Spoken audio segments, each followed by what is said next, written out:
Buenas tardes. Entonces me escuchan, ¿no? Me escuchan correctamente y pueden visualizar mi PPT, ¿correcto? Parece que ha cambiado el team y por eso es que estoy viendo que ha cambiado bastante parece que está actualizado con un nuevo sistema. Perfecto. Entonces, si visualizan y ven correctamente la PPT, entonces vamos a comenzar, ¿ya? Listo, jóvenes, muy buenas tardes. Vamos a comenzar con la semana número 14. El día de hoy nos toca revisar lo que es el sistema tributario. Creo que de alguna forma ustedes ya conocen qué es el sistema tributario, de qué trata.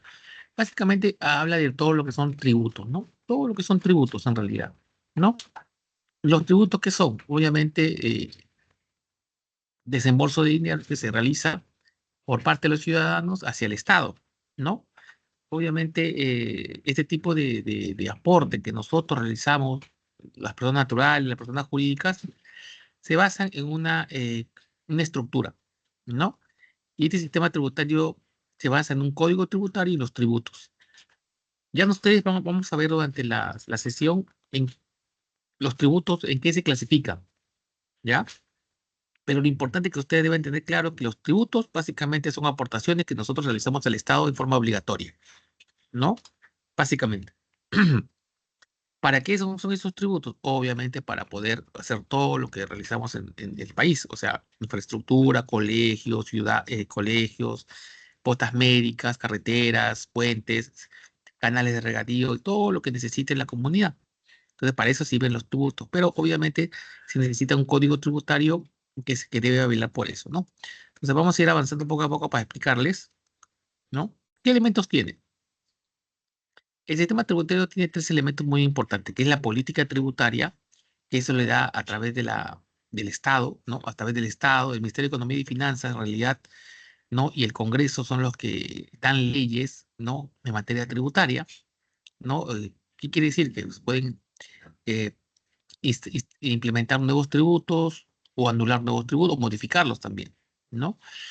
La administración tributaria es básicamente el tema de lo que es la gestión, el control, ¿no? De todos los tributos que se eh, extraen del público en general, como les digo, personas naturales o jurídicas.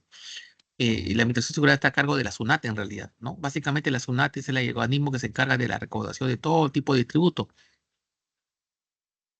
Y lo importante también es las normas legales, ¿no? Las normas legales que regulan básicamente todo lo que es la política tributaria y la administración tributaria, ¿no? Esas normas legales, por lo general, cada vez que sale un nuevo tributo, una modificación, una anulación de un tributo, se publica a través del diario El Peruano, ¿no? Que ya creo que nosotros de alguna forma tenemos cierto conocimiento de eso.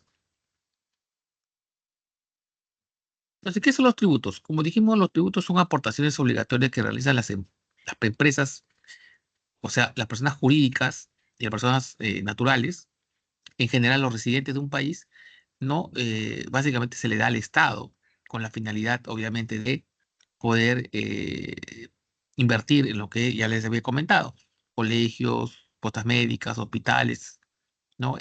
Carreteras, puentes, canales de regadío, obras de infraestructura en general. Todo lo que se implementa en el país es en base a tributos, ¿no? En base a tributos. Ahora, estos tributos son tres, ¿no? Tenemos los impuestos, las contribuciones y las tasas, ¿no? En realidad, a veces nosotros confundimos el tema de sistema tributario con impuestos. En realidad, el impuesto es una parte del tributo, una clase de tributo, pero no es el único. Tenemos las contribuciones y tenemos las tasas. Esos tres tipos de tributos. ¿Qué principios tiene este sistema tributario peruano? En el caso nosotros tenemos, por ejemplo, el tema de legalidad. ¿Qué quiere decir ese principio de legalidad? Que no hay ningún tributo que se pueda cobrar, ¿no? Si no es mediante una ley. No, si no hay una ley que regule la creación, modificación o suprimir un tributo, entonces no se puede hacer. Esas leyes nacen obviamente del Congreso, mayormente, ¿no? Prácticamente el Congreso son los que dan las leyes en materia de legalidad del sistema tributario, ¿no? Entonces, cada vez que se crea un nuevo tributo, se modifica o se suprime, tiene que haber una ley de por medio. ¿Qué más nos dice? El principio de no confiscatoriedad. quiere decir que no puede, que el Estado no te puede cobrar más allá de tu capacidad contributiva. O sea, yo, por ejemplo, si yo gano 1.000 soles, no me va a cobrar de impuesto pues 900 soles, ¿no? Entonces, ¿qué me queda para satisfacer mis necesidades primarias y secundarias? Nada. Entonces, obviamente tiene que ser, no, lógico el tema de la confiscatoriedad, ¿no? Un porcentaje que obviamente sea regulable y que obviamente sea aparte de haber satisfecho primero nuestras necesidades primarias y secundarias, ¿no? Eh, Capacidad contributiva. Se cobra en proporción a los ingresos del contribuyente. Es la proporción que se va a cobrar del impuesto. Por ejemplo, si yo gano 1.000 soles, ¿no? Lo más probable es que yo, ese porcentaje sería pues el mínimo, digamos 100 soles o a lo más 50 soles pague de impuestos o de tributos, ¿no? Entonces, la capacidad contributiva justamente va en relacionada con eso, ¿no? Que obviamente aquellos que el tributo está en correspondencia con la capacidad de ingreso que tienes. Si yo gano 10.000 soles, obviamente los tributos que yo voy a pagar van a ser mayores, ¿no? ¿Me dejo entender? Entonces, esos son los principios que se dan dentro de lo que son el sistema tributario y los tributos en el Perú. ¿Qué más? ¿Cómo se clasifica? Bueno, dijimos que ya los tributos se clasifican en impuestos, contribuciones y tasas. Mayormente son esos tres tipos de tributos. Los impuestos. Los impuestos son pagos obligatorios que nosotros realizamos al Estado, ¿no? Obviamente, cuando hablamos de nosotros, hablamos de las personas naturales y jurídicas, o sea, las personas y las empresas residentes en el país, obviamente que están en el país, que hacen una actividad económica en el país, y no originan una contraprestación directa a favor del contribuyente. Quiere decir que si yo pago, por ejemplo, a fin de año 100 soles, es un aporte que yo le doy al Estado obligatorio y no tengo por qué pedir una contraprestación directa por ese dinero que yo le doy al Estado. ¿Me dejo entender?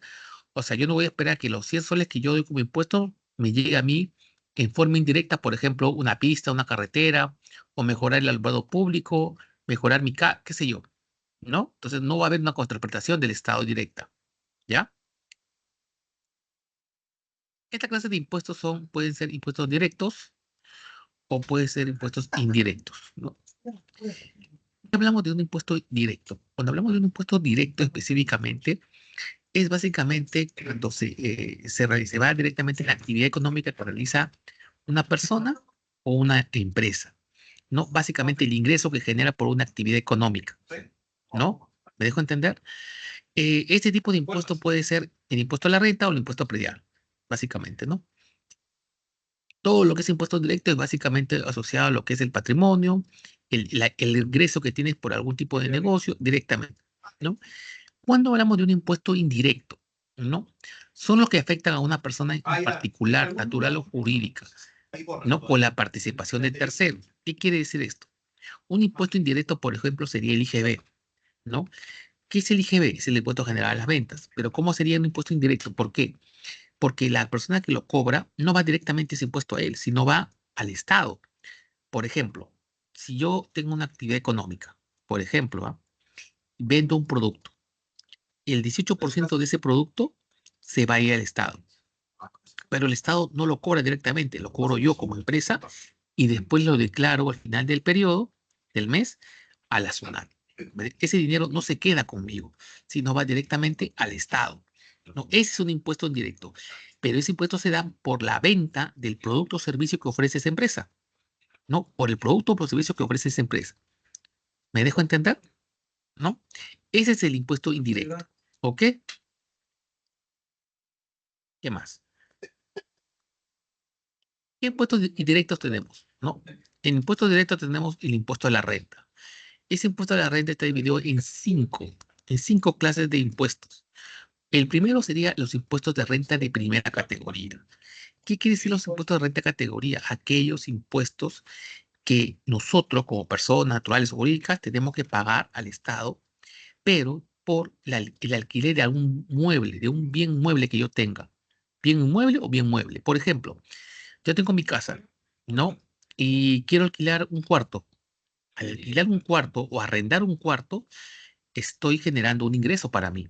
Por lo tanto, si estoy generando un ingreso, tengo que pagar un impuesto. ¿Ese impuesto dónde va? Al impuesto de primera categoría, ¿no? Alquilo, por ejemplo, un departamento, alquilo una casa, alquilo un terreno, arriendo un terreno, ¿no? También, ¿no? Arrendar es alquilar en realidad, ¿no? Significa que yo voy a generar un ingreso, por lo tanto tengo que pagar un impuesto al Estado. Ahora, en la práctica no se da mucho esto, porque en realidad, si ustedes tienen, por ejemplo, alguna persona que tiene su casa y alquilan cuartos, no le aseguro que no lo declaran este tipo de ingresos, ¿no? Porque tienen que pagarle al Estado parte de lo que gana por esa renta, se le tiene que pagar al Estado. No, usted dirá, pero ¿por qué es injusto? Porque si es mi propiedad, yo tengo que generar un ingreso, sí, pero el sistema tributario peruano, como en todos los países, está así. Cualquier actividad que genere un ingreso por alguna actividad económica, tengo que pagar un impuesto. No, en este caso es obviamente alquilando parte de mi inmueble, que es mi patrimonio. ¿Me dejo entender? Ahora, no solamente bienes inmuebles. Por ejemplo, yo puedo alquilar mi carro para que hagan taxi otras personas. También debería declararlo, ¿no? A través de la primera categoría. Alquilar mi mototaxi, ¿no? Mi maquinaria. Y obviamente con esas transacciones debería yo, ¿no? Por ejemplo, debería yo de pagar un impuesto al Estado, ¿no? Pero porque ya no lo hacemos, ¿no? Y la SUNAT mayormente hace seguimiento a las empresas, a las personas jurídicas, ¿no? Ellos sí deben declarar. Por ejemplo, si una empresa alquila un almacén, eso tengo que declararlo yo como empresa, declararlo bajo la categoría de primera categoría, porque tengo que pagar un impuesto por el alquiler de un almacén. ¿Te das cuenta? Ahí es donde la SUNAT hace más seguimiento. Pero cuando una persona tiene su casa y alquila un cuarto, bien difícil que la SUNAT le haga un seguimiento a todos, porque de hecho que son muchísimas familias que hacen eso, ¿no? ¿Qué más? Eh, los impuestos de la segunda categoría graban específicamente lo que son ventas y utilidades obtenidas por personas naturales, ¿no? Por ejemplo, aquí puede ser por la ganancia, por ejemplo, de la venta de un inmueble, ¿no? Cuando yo vendo un inmueble, esa ganancia afecta al impuesto de segunda categoría, ¿correcto? Pues esa ganancia también puede estar afectada. Acá te incluyo todos los títulos de valor, acciones, bonos, certificados de valores, títulos, ¿no? Intereses, regalías, etcétera. Las regalías, por ejemplo, son específicamente son un monto de dinero que una persona de otro país viene a generar dentro de un país y parte de ese dinero lo regresa a su país de origen. Por ejemplo, para que ustedes puedan entender las regalías, los venezolanos, ¿no? Los venezolanos básicamente, ¿no? Mayormente vienen al país, ¿no? Ellos trabajan aquí y parte de su dinero obviamente lo usan para satisfacer su necesidad primaria y secundaria, pero la otra parte lo utilizan, la regresan se la cambian en dólares y se la mandan a sus familiares en Venezuela, ¿no? Básicamente es eso, ¿no? ¿No? Tenemos también lo que son las patentes de marca, ¿no? Los dividendos de acciones, la ganancia de fondos mutuos, en realidad todo lo que genera una ganancia está bajo el tema de las regalías, perdón, de lo que es la segunda categoría. La tercera categoría graba todo lo que son las actividades económicas de comunicaciones, de servicios, toda actividad económica dentro del país, ¿no? Comercio, industria, minería. Por ejemplo, LAN, la PRE, la San Marcos, toda empresa que genere una actividad económica, servicio, comercio, todo eso, tiene que pagar un impuesto. Y ese impuesto se llama impuesto a la renta, porque de acuerdo al producto que ofrecen, ¿no? O al servicio que generan, están generando una ganancia. ¿Me dejo de entender? Por lo tanto, sobre eso se tiene que pagar un tributo que se llama la renta de cuarta y tercera categoría, ¿no? Por lo general, la renta de tercera categoría está alrededor del 30%. Lo que quiere decir, por ejemplo, si Bacus en un año factura, no sé, 3 millones de dólares o 3 millones de soles, ¿no? O factura o vende, ¿no? En cerveza, todos los productos que vende, entonces el Estado se va a quedar con la tercera parte, aproximadamente 1 millón de soles se va a quedar. Y ese impuesto justamente se queda como parte de lo que es para poder hacer todo lo que hace en el país, ¿no? Básicamente inversión pública. Eso es la renta de tercera categoría, ¿ya? Para que ustedes lo puedan entender acá, ¿ya? Hasta aquí, ¿estamos de acuerdo? Cualquier duda, por favor, me van preguntando. ¿Ya? Dudas que tengan, me preguntan. Usen el micrófono, por favor, para poder escucharlos, ¿ya? No, ya sé, pero... Listo. Si no hay preguntas, seguimos avanzando. Las rentas de cuarta categoría están relacionadas específicamente con todo lo que es, por ejemplo, el trabajo independiente. Todo el trabajo independiente. El cafetero, por ejemplo, el electricista, el asesor, ¿no? Básicamente trabajan a lo que es eh, con servicios independientes, en realidad, ¿no? Servicios independientes, ¿no? Por ejemplo, ¿no? Si yo quiero, por ejemplo, a ver, yo soy un ingeniero en seguridad y salud ocupacional. Esa es mi profesión, por ejemplo, por decir. Y yo soy especialista en generar todo un proceso de la cual se mantengan las leyes de lo que es seguridad y salud ocupacional en el trabajo. Imagina que una empresa me llama, porque en su empresa no hay un ingeniero en esa materia, porque no lo necesita en realidad, pero sí necesita cumplir con la ley. Entonces me llama a mí, por ejemplo, y me pide, ¿sabes qué? Necesitamos que hagas una capacitación en el tema de seguridad y salud ocupacional en el trabajo a mis trabajadores. ¿Cuánto me cobras? Ya, te cobro 5.000 soles por una semana. Yo capacito a todo tu personal. 5.000 soles, ¿no? Y ahí te firmo el documento para que, y yo soy colegiado, etcétera, etcétera, ¿no? Entonces mi firma vale, ¿no? Entonces cuando venga la autoridad, yo he cumplido con el tema de seguridad y salud ocupacional en el trabajo. Entonces yo vengo una semana, hago mi trabajo, después de ese trabajo me pagan por ese trabajo 5.000 soles y después me voy, ¿no? Básicamente me voy a otra empresa que obviamente requiera mis servicios. Ese es un servicio de cuarta categoría, es un trabajo independiente, porque mi trabajo es independiente. Estoy ejerciendo mi profesión, mi profesión. No. También puede ser un oficio, como dijimos. También puede ser un oficio. Por ejemplo, puede ser un gafitero, por ejemplo, que viene a hacerte un trabajo de gafitería, ¿no? Obviamente él hace el trabajo de gafitería, le pagas por él y después se va hasta que otra persona lo llame. ¿Sí o no? De otra empresa, otra casa y así es su negocio, ¿no? De acuerdo a su oficio, ellos generan un ingreso. Entonces vendría a ser un trabajador independiente, ¿no? Independiente. Entonces, en ese caso, ellos sustentan este tipo del ingreso de cuarta categoría o el tributo a través del recibo por honorarios. El recibo por honorarios es donde ahí se descuenta, si no me equivoco, es el 8% cuando excede los 1.500 soles. Cuando excede los 1.500 soles, es 8% de descuento que tienes que considerar como retención al impuesto de cuarta categoría.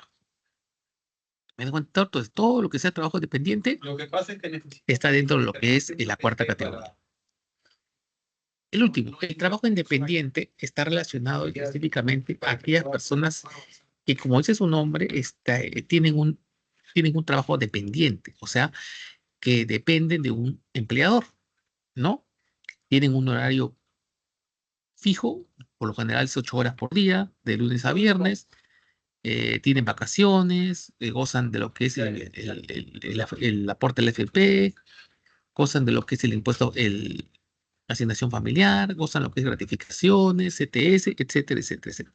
Entonces, toda persona que tiene una relación de dependencia con una empresa o una persona, entonces debe estar debajo del régimen de quinta categoría. Y ese régimen de quinta categoría, obviamente hay un impuesto que se va a reducir, se va a deducir de tu sueldo, que ¿quién hace ese cálculo? Por lo general el cálculo lo hace la empresa, ¿no? Por ejemplo, hay una persona que trabaja para Bacus, por ejemplo, ¿no? Y gana 1.000 soles mensuales, por ejemplo, ¿no? Entonces, a final del mes recibe 900 soles. ¿Y qué pasó con los 100 soles? La empresa te lo descuenta, pero la empresa te calcula cuánto debes aportar por quinta categoría, porque hay niveles de ingreso, ¿no? Y ese dinero que lo retiene la empresa, después al final del periodo lo reporta a la SUNAT como pago de lo que, obviamente a tu nombre, porque te está descontando a ti, ¿no? ¿Me dejo entender? Entonces, ahí también podríamos decir que también las empresas vendrían a ser un recaudador de impuestos, porque en realidad ellos son los que también, a nombre del Estado, ¿no? Te retienen parte de tu sueldo y ellos lo reportan al final de un periodo mensual, ¿no? Que por ley se tiene que descontar la quinta categoría siempre y cuando pases una cantidad. Si no me equivoco, los 1.500 soles.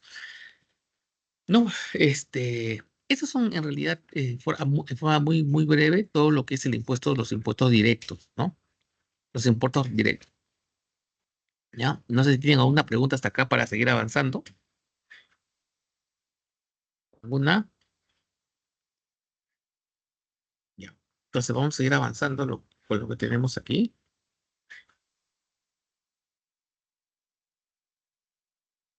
Vamos a ver.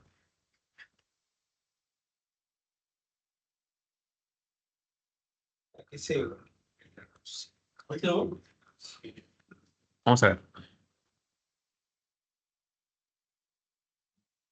Entonces aquí tenemos el impuesto de quinta categoría. Básicamente ya pues, no se ve muy bien. Vamos a seguir avanzando.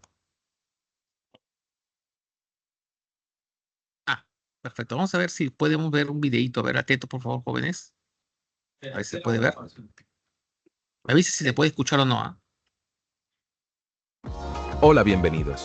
En este video hablaremos del impuesto a... ¿Se escucha? Sí, profesor.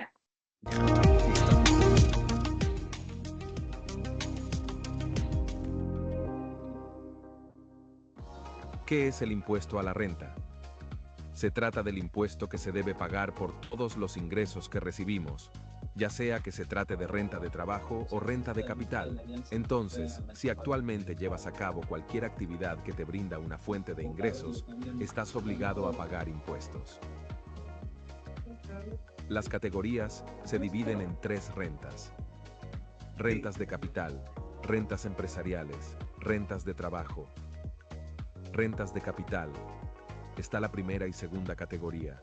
La primera es el impuesto por alquiler de inmuebles. La segunda es el impuesto por fondos de inversión.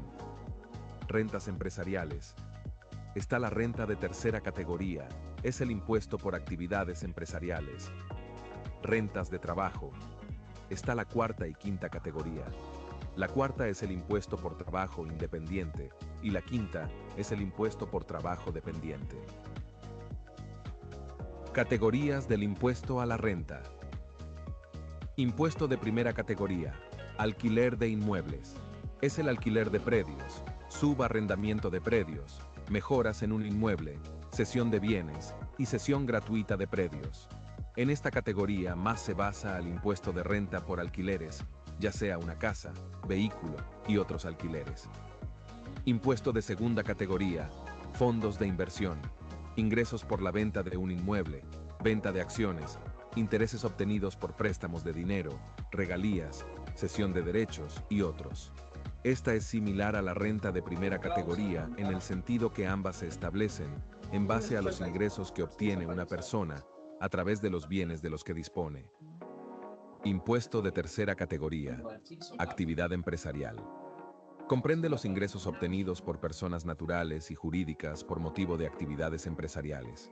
En otras palabras, si una persona tiene un negocio propio y recibe ingresos a través de este, debe cumplir con la renta de tercera categoría. Se incluye todo tipo de actividades comerciales, de agro, minería, pesquera, prestación de servicios, construcción, bancos y otros. Impuesto de cuarta categoría. Trabajo independiente. Es la escala de los trabajadores independientes. Aquí están los que emiten recibos por honorarios. Se encuentran las personas naturales que perciben ingresos sin relación de dependencia. El pago de este impuesto los realiza la misma persona. Aquí también se incluyen los trabajadores del Estado con contrato CAS. Impuesto de quinta categoría. Trabajo dependiente. Aquí se ubican los trabajadores dependientes, todos los que reciben ingresos por planilla y tienen una relación laboral expresa con un empleador. Los trámites relacionados a los impuestos los gestiona el empleador. Es la actividad de trabajo subordinada, es decir, las personas que trabajan en una empresa, estas tienen un contrato de trabajo y la mayoría están en planilla. Eso es todo en este video. Te invito a que te suscribas a nuestro canal, actives las notificaciones y comentes. Nos vemos en el próximo video.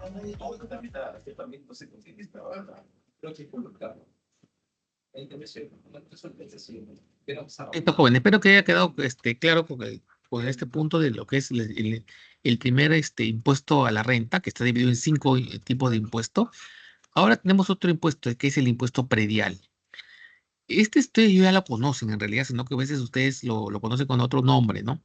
El impuesto predial es el impuesto que se paga a la propiedad, ¿no? Por lo general se representa con el autovalúo, que seguramente más de uno de ustedes habrá ido a pagar el autovalúo en la municipalidad, por lo general se paga en la municipalidad. Se paga anualmente, por lo general, anualmente al año, ¿no? Y obviamente se paga por la propiedad que tenemos. Obviamente ese impuesto ve muchas características, por ejemplo, el tamaño del terreno, el número de pisos, la antigüedad del predio, si la propiedad es rural o urbana, ¿no? La ubicación, sus características, etcétera. Hay varias variables que se utilizan para, ¿no? Valorizar el predio, o sea, la propiedad, ¿no? Entonces, ese es el impuesto predial, básicamente, que se paga mayormente anualmente, ¿no? El impuesto vehicular es otro tipo de impuesto que se paga, pero solamente a los automóviles o realmente a los medios de transporte nuevos, ¿no? O la flota de transporte nueva.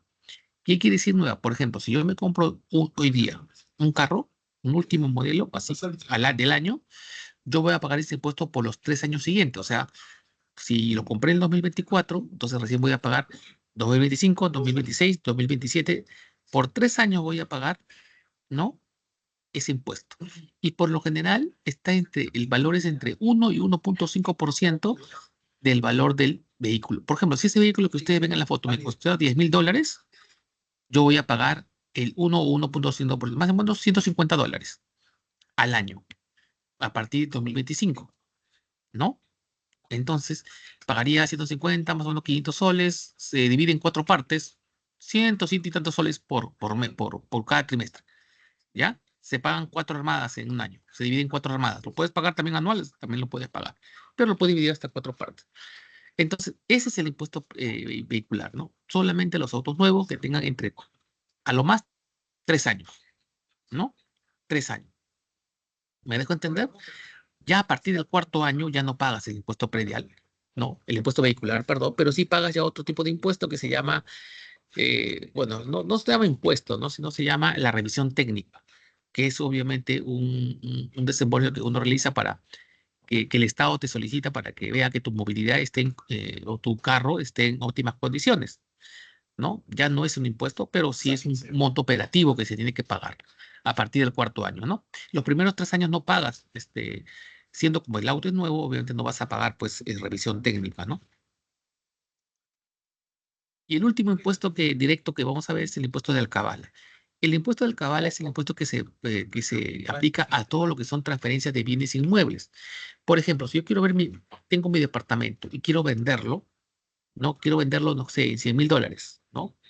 Obviamente el comprador, obviamente, es el que, o por lo general, es el que paga el impuesto. ¿Me dejo entender? ¿No? Por lo general es el comprador el que paga el impuesto. ¿Me dejo entender? Entonces, en este caso, por ejemplo, si yo lo vendo en $100,000, ¿no? Y yo sé que el 3% tiene que pagarlo al final él me va a dar $103,000. ¿Por qué $103,000? Porque es el 3% de 100,000, que más o menos serían $3,000, si no me equivoco. Entonces me tiene que pagar 103,000 para que yo cuando haga el contrato compra-venta, esos $3,000 yo tengo que depositarlos, ¿no? O depositarse en la cuenta de la SUNAT por el tema de transferencia de inmuebles. ¿Me dejo entender? Entonces, ese 3% es justamente el valor que se paga del inmueble, básicamente. ¿Ok? Y lo paga por lo general el comprador. El comprador paga ese impuesto. No lo pagas tú, ¿no? ¿No? Por ejemplo, si tú vendes tu bebé a $100,000, al final los $100,000 a ti te van a caer líquidos, ¿no? ¿Por qué? Porque esos $100,000 justamente son los que te corresponden a ti, ¿no? Lo que te corresponde. Ese es el impuesto de alcabala. Ahora vamos a ver los famosos impuestos indirectos. Obviamente se llaman impuestos indirectos porque se genera básicamente de la actividad económica que uno realice, sino, o sea, de la venta de bienes y servicios, no del ingreso directamente de tu renta o propiedad, sino directamente del producto o servicio que ofreces. En este ejemplo tenemos, por ejemplo, el IGB, el Impuesto General a la Venta, que ustedes ya lo conocen, ¿no? Que en realidad es el impuesto general, que es el 18% de las ventas, Pero en realidad, si tú quieres ser más específico, en realidad el IGB se divide en dos partes. El 16% que es el IGB en sí y el 2% es el impuesto de promoción municipal. O sea, quiere decir que, por ejemplo, yo vendo, por ejemplo, tienes un tambo en el distrito de Los Olivos y vendes un producto que te vale 50 soles, ¿no? El 18% de ese 50 soles, el 16% se paga como IGB y el 2% se destina al tema de municipal, o sea, va a las arcas de la municipalidad, ¿no? ¿Por qué? ¿Qué municipalidad? De Los Olivos, pues, porque estás comprando el producto en una tienda en Los Olivos. ¿Te das cuenta? Entonces, pero en general nosotros nos descuentan el 18%. Ya ahí después se hace la repartición. ¿Me dejo entender? Entonces, básicamente el IGB es todo lo que se graba para todo lo que es bien o servicio, ¿no? En el país.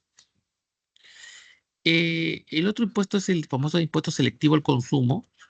Este es un impuesto que se aplica, obviamente, a algunos, solamente a algunos productos, no a todos, ¿no?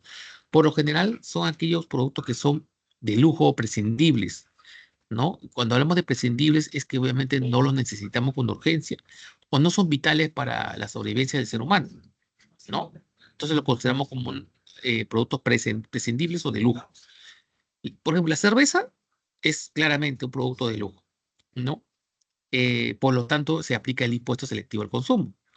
Los autos nuevos importados también se aplica el impuesto selectivo al consumo. Las gasolinas, todo lo que son combustibles, fuentes de energía motriz, también se paga el impuesto selectivo al consumo. Las joyas, todo lo que es joyas, ¿no? Artículos de lujo, artículos preciosos, también se paga un impuesto selectivo al consumo. Todo lo que son bebidas energizantes, también se paga impuesto selectivo al consumo. Y los cigarrillos, obviamente, también, ¿no? Entonces, todo tipo de productos que se considere como prescindible o que sean de lujo, mayormente sí pagan un impuesto selectivo al consumo. ¿Ok?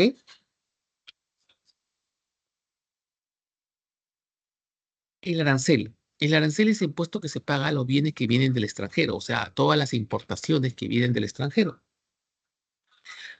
¿Qué importación tenemos? Porque nosotros como país importamos muchas cosas, importamos tecnología, maquinaria, repuestos, ¿no? Etcétera, etcétera, importamos nosotros. Entonces, el arancel es el impuesto que pagan a los productos que vienen del extranjero. Obviamente no va a ser igual. Va a haber un impuesto para los que son productos alimenticios, por ejemplo, el arroz, el trigo, el azúcar, ¿no? Y va a haber otro tipo de impuesto, obviamente, a los automóviles, a los celulares, a todo, que cada tipo de producto o categoría de producto tiene un impuesto diferenciado, ¿no? Por lo tanto, el arancel va a ser diferente para cada uno de ellos, ¿no? Por ejemplo, ¿no? Imagina que les pongo un ejemplo así, ¿no? Por ejemplo, si yo me compro un auto que me cuesta $20,000, pero el auto lo traen del extranjero, ¿no? Si lo traigo del extranjero, obviamente voy a pagar un impuesto selectivo al consumo. De todas maneras, primero pago el arancel, porque es un producto que voy a traer de importado. ¿Sí o no? Una vez que entra el producto al país, tengo que pagar el impuesto del arancel al producto que es importado. Pero también como el producto también es de lujo, tengo que pagar un impuesto selectivo al consumo. ¿Sí o no? Obviamente eso lo va a pagar, obviamente, la concesionaria, la que recibe el auto, ¿no? Y ese auto me lo venden a mí. Entonces yo voy a tener que pagar el IGB, ¿no? Entonces finalmente, cuando te ofrecen un producto, un bien, un producto que está, por ejemplo, $20,000, ya ahí internamente estás pagando tú el arancel, estás pagando el impuesto selectivo de consumo y estás pagando el IGB, ¿no? Esos tres impuestos los estás pagando tú, ¿no? Y ahí está incluido los $20,000 que cuesta el auto. ¿Te das cuenta? Entonces, ¿puede un producto tener tres impuestos? Claro que lo puede tener, por lo general son los productos importados y de lujo, ¿no? ¿Estamos de acuerdo, jóvenes? Por si acaso dudas, me preguntan, ¿no? Hay varios tipos de aranceles, por ejemplo, ¿no? Tipos de aranceles, por ejemplo, los aranceles al valor, ¿no? Al valor que básicamente, ¿no? Graban de acuerdo, el gravamen es expresado como porcentaje fijo del valor del bien importado, ¿no? Si, por ejemplo, si voy a importar un auto, ¿no? Que es un artículo de lujo, ¿no? Digamos, el 5% del valor del auto. Es fijo ya el impuesto, ¿no? Si vale, me costó traerlo, un valor FOB, me costó traerlo en $10,000, voy a pagar de estos $10,000 el 5%, ¿no? Específicamente, el 5%. Ese es el valor. Hay otros tipos de aranceles específicos, como les digo, de acuerdo a cada tipo de medida de producto de bien importado, ¿no? No todos los productos se paga el mismo tipo de arancel. Para lo que es alimento, por ejemplo, en granos será 3%, para lo que es tecnología será 4%, para lo que es combustible será 6%, o sea, va a ser diferenciado, ¿no? Un arancel específico con cada categoría de productos, ¿no?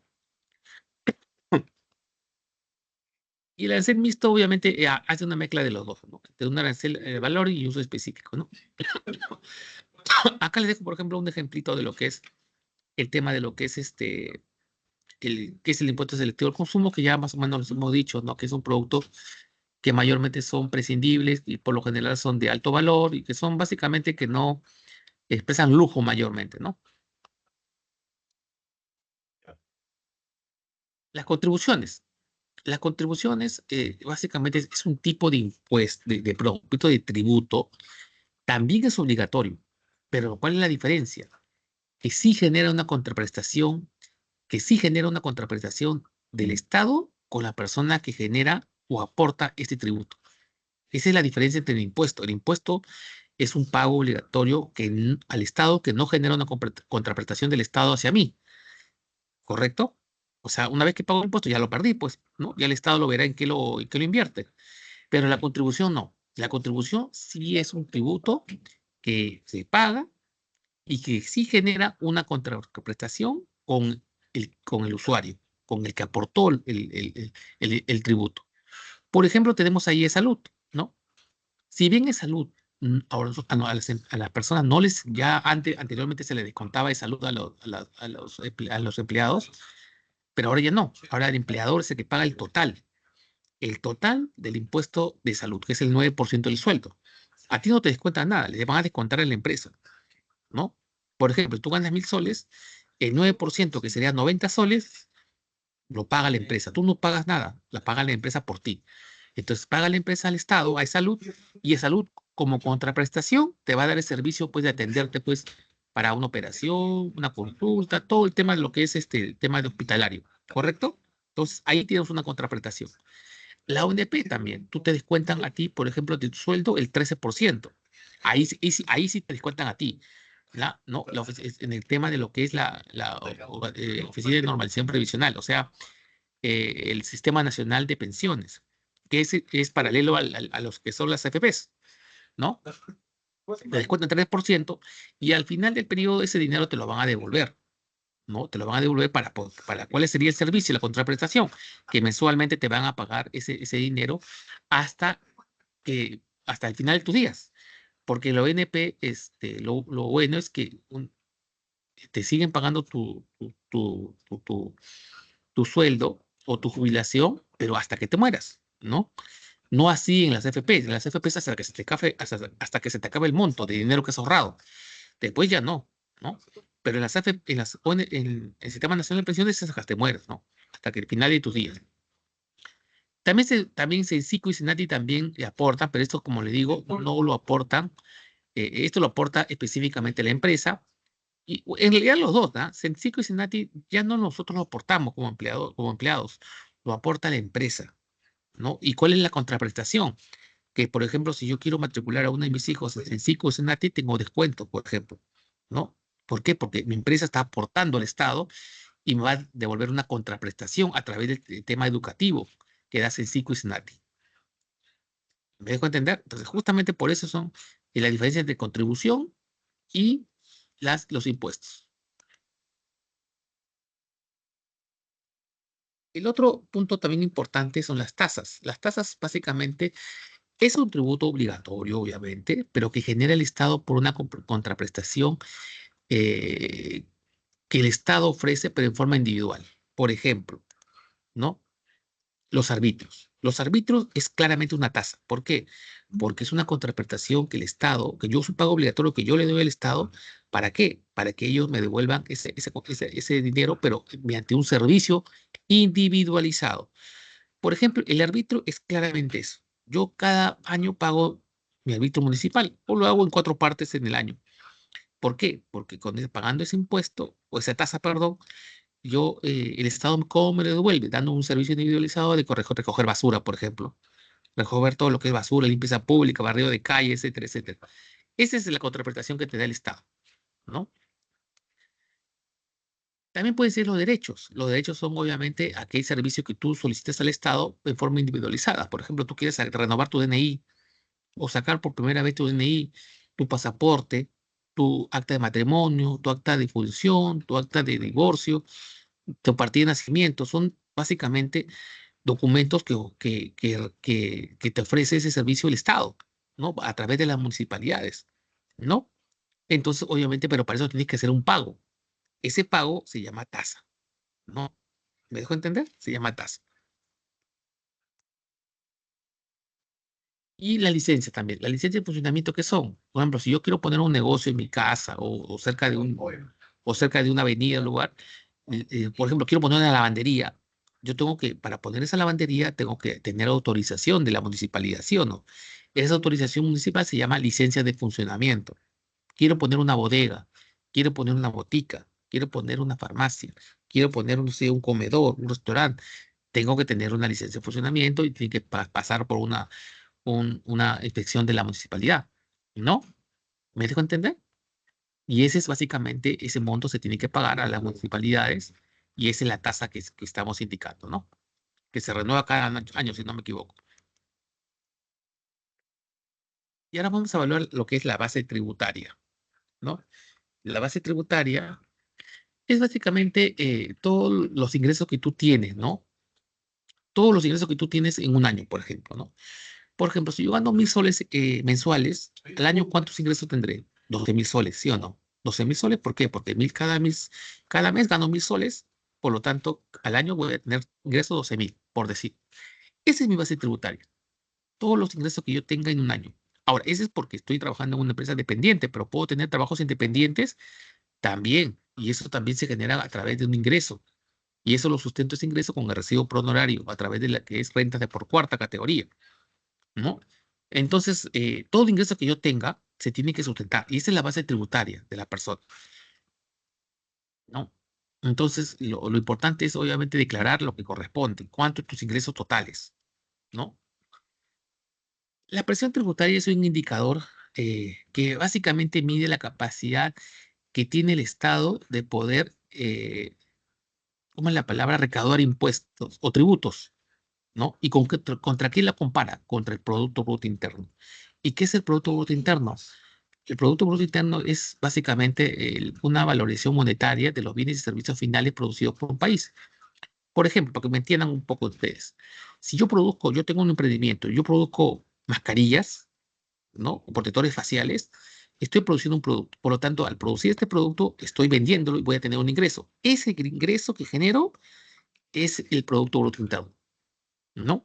Y toda empresa que genere un servicio, ¿no? O un bien final, quiere decir que esté listo para el consumo, entonces está aportando al PBI. Y obviamente esas empresas que generan ese tipo de producto o servicio están obviamente llanos a aportar un tributo al Estado. ¿Correcto? Entonces la presión tributaria es básicamente los tributos que se recaudan de todas las empresas versus lo que produce la empresa, ¿no? Lo que produce la empresa, que sería el PBI. ¿Ok? Esa es la presión tributaria. Y acá les dejo la fórmula, ¿no? Entonces, hay dos modalidades o dos tipos de sacar, como se dice, sacarle la vuelta al tema de los tributos, ¿no? O el pago de los tributos al Estado, ¿no? Y uno se llama la evasión tributaria. La evasión tributaria es básicamente cuando tú no quieres pagar impuestos, simplemente le haces el avión al Estado y no declaras tus ingresos, ¿no? Tú vas a recibir 12.000 soles de ingresos en un año, pero no declaro los 12.000, declaro que solamente voy a recibir 9.000. Por lo tanto, el impuesto se va a calcular sobre 9.000 soles. Por lo tanto, le estás robando al Estado. Estás evadiendo impuestos y tributos. ¿Me dejo entender? Esa es una evasión tributaria. Por ejemplo, la más común. La más común. ¿Ok? La ilusión tributaria es otra forma de evadir tributos. Pero esto lo hace a través de la ley. O sea, ¿qué quiere decir la ley? Que obviamente, si tú, la ley o el código tributario no está claro, y sobre todo las empresas hacen esto, las empresas grandes ven que algo no está claro en el código tributario, ellos no pagan. No pagan, no, la ley no está clara, así que yo no tengo por qué pagar el tributo. Eso se llama ilusión. Dirá, profesor, pues es una evasión. Sí, es una evasión, pero se llama ilusión, ¿por qué? Porque ellos se basan o se sustentan en la ley, en el código tributario, ¿no? Y obviamente por eso no pagan el impuesto, no pagan el tributo, perdón. ¿Me dejo entender? Entonces, ellos utilizan la ley, obviamente, para hacer ese tipo de evasión, entre comillas. Y esa evasión se llama elusión fiscal o ilusión tributaria, ¿no? Ahí le dejo, básicamente, ahí todo lo que es evasión y ilusión, ¿no? ¿No?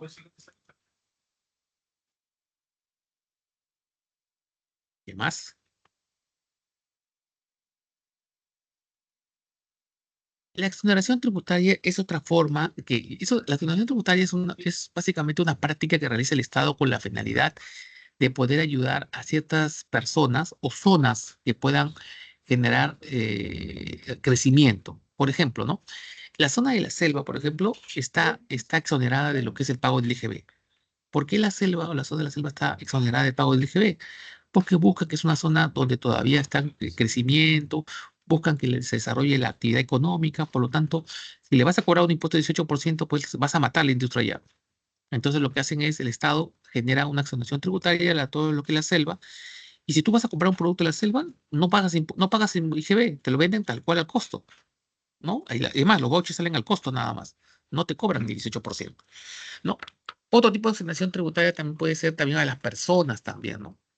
También a las personas, ¿no?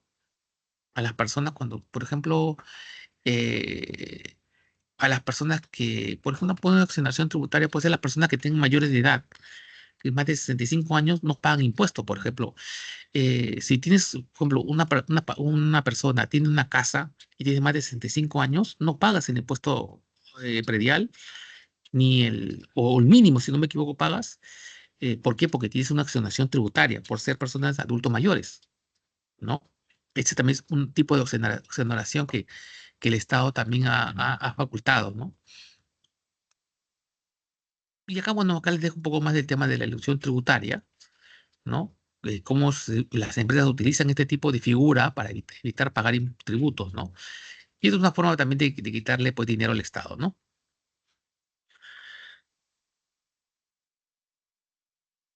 Hasta aquí, ¿tenemos alguna pregunta, jóvenes? Preguntas. ¿Ninguna pregunta? A ver.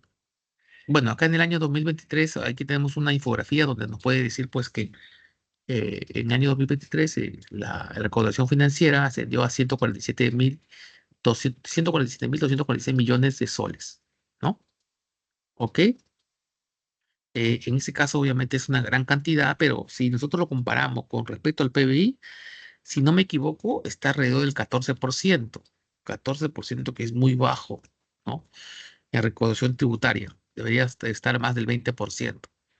Pero igual, la SUNAT lo que está haciendo es tratar de luchar contra la evasión y la ilusión tributaria, ¿no? Porque justamente ese es los males que tiene el país, ¿no? Que hay mucha gente o empresas que no pagan, ¿no? Sus tributos. Y ese es justamente el problema de que el Estado a veces no tenga dinero, ¿no? Aunque a veces cuando lo tiene también lo malgasta en otras cosas, ¿no? Entonces, ese es otro tema, ¿no? Pero bueno, bueno, acá tenemos también las funciones de la SUNAT, que ustedes ya la conocen: administrar el proceso de recaudación, fiscalizar, también capacitar a las personas, porque a veces una persona no sabe cómo pagar impuestos y la SUNAT te capacita en línea, ¿no? Entras a la página de la SUNAT y hay varios tipos de formas de cómo capacitarte en el tema de tributar, ¿no? Sí, eso es un tema también de ejercer los actos de coerción, sí, porque la SUNAT, si tú no le pagas, te puede multar y te puede ser, hasta puede generar problemas, por ejemplo, inmovilizar tu cuenta bancaria, ¿no? Que varias veces lo han hecho algunas personas, ¿no? Y también sancionar. También la parte de la SUNAT también es sanción, ¿no? Sanciona a todas las personas que obviamente no cumplen con el tema de los tributos, ¿no? El presupuesto general de la República, bueno, es como cualquier presupuesto que vimos en su momento, Vamos a tener ingresos y vamos a tener egresos, ¿no? Los ingresos fiscales están básicamente corrientes, o sea, los ingresos corrientes son todos los que provienen de tributos. Todos los tributos que nosotros pagamos al Estado son los ingresos del Estado, ¿no? Los impuestos, las tasas y las contribuciones son ingresos del Estado. Los ingresos de capital son básicamente la venta de patrimonio, básicamente todo lo que son activos, tierras, maquinaria, etcétera, ¿no? Bienes de capital, ¿no? Todo básicamente por la venta de patrimonio. La transferencia, todo lo que llega a donaciones, todas las donaciones que llegan al país por N motivos, también generan un ingreso fiscal. Y el financiamiento, nos prestamos dinero, por ejemplo, del Fondo Monetario Internacional, Banco Mundial, ese es básicamente un ingreso, ¿no? Y entra con ingreso fiscal. Los egresos, no básicamente los corrientes, salarios públicos. Estos egresos fiscales, corrientes, salarios públicos, ya saben a qué se refiere. A todos los sueldos que se tienen que pagar, por ejemplo, al presidente, a los congresistas, ¿no? El personal de los organismos reguladores, ministerios, hospitales, colegios, docentes, todo lo que es el aparato estatal, salarios, ¿no? Salidas. Los egresos fiscales de capital, ¿no? La compra de patrimonio. Por ejemplo, nosotros compramos a veces, por ejemplo, hace poco compramos motocicletas para la Municipalidad de Lima. Esa es una compra de capital, compra de patrimonio. Por ejemplo, motocicletas, patrulleros, maquinaria que traemos del extranjero por lo general. Servicios de la deuda, es lo que pagamos, por ejemplo, con el tema del capital. Si yo me presto, lo que vimos la semana pasada, si yo me presto un dinero, ¿no? Y lo tengo que devolver, lo devuelvo con el capital más un interés, servicios a la deuda. Y la reserva de contingencia es el dinero que nosotros tenemos como un monto que guardamos para cualquier tipo de problema que pueda pasar en el camino del año fiscal. No sé, un desastre natural, un gasto adicional, algo que no estaba previsto, en la reserva de contingencia, ¿no? Ese es básicamente el presupuesto de la República. Acá les dejo algunos cuadritos, ¿no? Mayormente el presupuesto. No son muy relevantes para el tema. Aquí les voy dejando también el tema de lo que es las alternativas. Cualquier duda, por favor, ahí tienes las consultas académicas. ¿Listo? Muchos jóvenes, muchas gracias. Aquí les voy dejando ya ¿ya? Les voy dejando todo esto. Muchas gracias, que tengan muy buenas tardes.